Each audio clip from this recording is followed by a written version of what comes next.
Well, welcome, Brian. Well, first of all, I'd like to ask how you got involved in land speed attempts. I went with a friend back in 2010 who was competing with Moto Guzzi, and I got my 125 mile an hour licence on his bike, because you've got to go through a series of licences. Really, I was unaware of that. Yes, and then on the way back in the car I was thinking the whole way how I was going to build a bike, because I got what's called salt fever, and everybody gets it who goes there, and the next minute it's much nicer to be competing than it is to be watching. So I already had a bike under construction, which was this TT500 for dirt track racing. I was already doing the dirt track on another TT, but I wanted to build a very hot version, and the motor was well and truly underway. So I went absolutely crazy and built it over the next couple of years.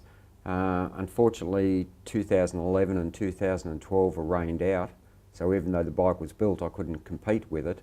So, what was the first year that you actually managed to take it to the salt? 2013 was the first year, and I thought everything was good, and it didn't rev out at the salt. It had been on the dyno, but I underestimated prolonged high-speed racing on wide open throttle. So how much horsepower was it making on the dyno in 2013?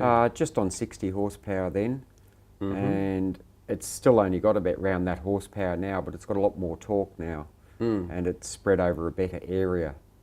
And I ran into problems with ignition timing and fueling. I believe the carburettor I was using at the time was running out of fuel. It was only a very small bowl, and the bike's on alcohol, and it uses about 2.5 times the amount that petrol does. So now we've got Electron carburettor on it with a fuel pump and fuel regulator, and it can't possibly run out of fuel. So what other modifications have you had to make to this motor? Because I imagine that in its original form it didn't make much horsepower at all. Standard, they make 27 horsepower at the crank, which is about 22 rear wheel horsepower, and we rebuilt the motor totally, new bearings. We put a Carrillo rod in it. We strengthened the cylinder because they have it prone to cracking when you run high compression. We used a high compression piston that's been modified a bit for the valve pockets, because it's running an enormous camshaft in it with cam lift. And for this year we've twin plugged the head as well. That must have been difficult. I've got a friend who can do anything. Nick McGinn is just fantastic on any engineering feats. One of the problems I had in 2013 though was the bike didn't handle well at all. As soon as it got over 100 mile an hour, the bike would go into what's called a tank slapper and do wild movements on the handlebars, and it used to scare me to ride it years ago. And Nick made some new triple clamps and changed the rake and trail slightly, and that improved the front end, and then he's just made a longer swing arm, and now it goes like an arrow. It's very good to ride now. And I guess for the salt you don't really need much, and they have brakes. You don't use the front brake at all generally, because there's no grip on the salt, so if you give it a handful of front brake, you'll probably just tuck the front wheel and end up on the surface. So we just have a rear brake only, which is operated off the front brake lever here. So, and you've got plenty of room to slow down. It's you've got a mile of room, so literally a mile. So what's the actual procedure once you actually get to the salt? I mean, first thing you've got to do is go through scrutineering, and they check the bike over. There's a lot of regulations on these bikes. Like for example, the seat height isn't allowed to be more than 36 inches high. Everything's in imperial because it's an American rule book they've adopted. Everything has to be lock wide. The battery has to have a metal strap over it instead of a rubber strap, which catches a lot of people out. And then from scrutineering, which is normally done on the Saturday and Sunday before the week of racing, but if you get there late you can still get the bike scrutineered. Then the procedure is you go down to the start line and you line up, and in previous years it used to be terrible. You were lucky to get one run a day. Now that they've got 2 tracks going and they've got a much better timing system, they used to unreel wire leads all the way down the track, which one of the courses is 8 miles long. And after it's sat in storage for a year, you can imagine the corrosion from the salt, and they had no end of problems with the timing system. But it ran very smoothly last year, being 2016. And after Tuesday or Wednesday, you could get 5 or more runs a day if you wanted to, which was so much better than just waiting all day for one run. So how many classes are you running in, and what are they? I run 2 classes. This is the naked class, so it's the numbers on the bike.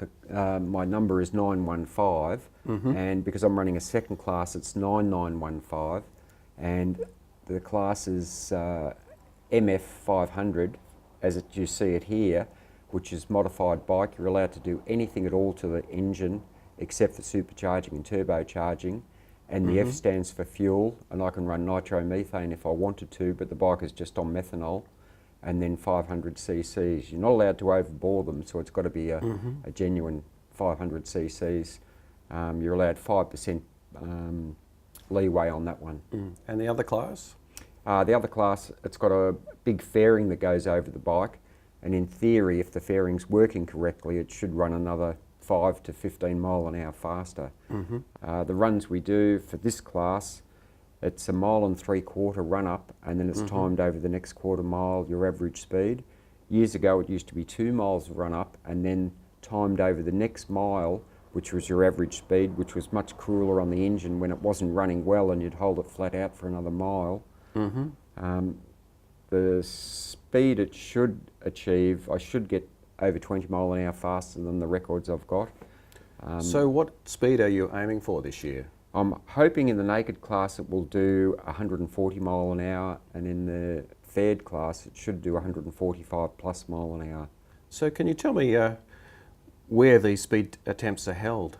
This is at Lake Gairdner in South Australia. It's past Adelaide, past Port Augusta, and you go to a place called Iron Knob and turn off the highway, and it's 130 k's of corrugated dirt road to get there in the middle of nowhere, and you've got to take everything in, and then you've got to remove everything when you leave. You've got to take all your rubbish out, which is, they're very strict on requirements. You're not allowed to butt a cigarette on the salt, for example. They have to pay a bond on it, which I believe is $10,000, and if they find rubbish at the end of the meeting, they can lose their bond on that. It's from Melbourne, it's 2 days trip we take. We do about 900 to 1,000 k's the first day, and then it's about another 400 or 500 k's after that the next day to get there. So we get there usually about mid-afternoon and try and get the bike scrutineered and put up our pit tent, and then go back. You're not allowed to camp on the salt, so you've got to go to one of 2 camps that they have available there. They also have some facilities there. It's an old shearing shed where they've got a bar and they have meals. This year should be the best ever because they've got someone catering, and you can buy breakfast, lunch and tea, which you never used to be able to do before. Who's the organisation behind these? It's the DLRA, which is Dry Lake Races Australia. They've been going since the 90s, and it was a very small group of people that have now just grown and grown, and I think because of the world's fastest Indian movie, that's really escalated it as well. And it's quite a big event. There'd be around 2,000 people, I would estimate, this year will be there. It's a very good place to go. Well, good luck in your, I suppose, 2 record attempts, and we hope to hear how they went. Thanks, Mike.